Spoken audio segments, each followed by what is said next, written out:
সবাইকে যুক্ত করছে রাজধানীর নিউ মার্কেট থেকে কালেক্টর ফেসবুক লাইভে। এই মুহূর্তে ঠিক যেমন চিত্র দেখতে পাচ্ছেন, নিউ মার্কেটে বর্তমানে হাঁটুর সমান পানিতে তলিয়ে গিয়েছে এবং একটু বৃষ্টি হলে কিন্তু এখানে দোকানিরা বলছিলেন যে একটুখানি বৃষ্টি হলেই এই নিউ মার্কেটের অবস্থাটা ঠিক এইরকম হয়ে যায়।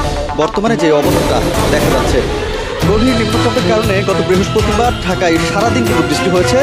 এতে ভোগান্তিতে পড়তে হয় রাজধানীর কর্মজীবী মানুষের।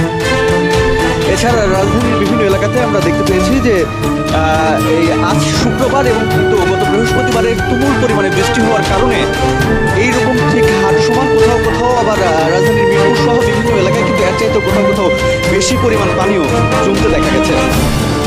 আবহাওয়া অফিসের সূত্রে যেমনটা জানা গিয়েছে, গভীর নিম্নচাপ থেকে এখন পর্যন্ত স্থল নিম্নচাপে পরিণত হয়েছে, যার ফলে এই বৃষ্টিগুলো হচ্ছে এবং এই বৃষ্টির ফলে রাজধানী ঢাকাতে কিন্তু এই পরিমাণ পানি কিন্তু এখন পর্যন্ত জমে উঠেছে। আপনাদের যদি জানিয়ে রাখি, দেশের অন্তত 5টি বিভাগে ভারী থেকে অতি ভারী বর্ষণ হতে পারে, আবহাওয়া অফিস সূত্রে এমনটা জানিয়েছে। এবং আবহাওয়াবিদের শাহিনুল ইসলাম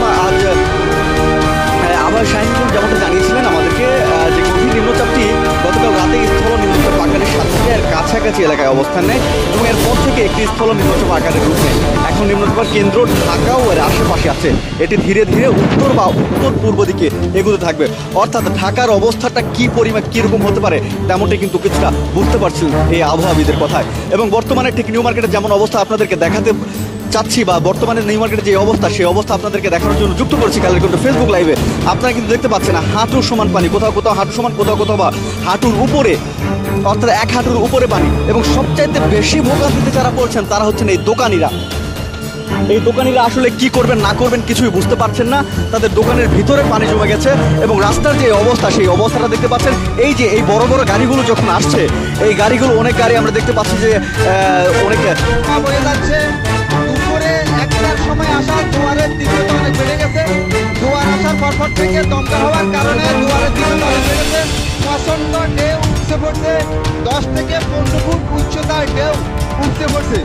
এখন আমি আছি হাতিয়ার নলছিড়া ইউনিয়নের বেড়িবাঁধের বাইরে নলছিড়া ঘাট এলাকায়।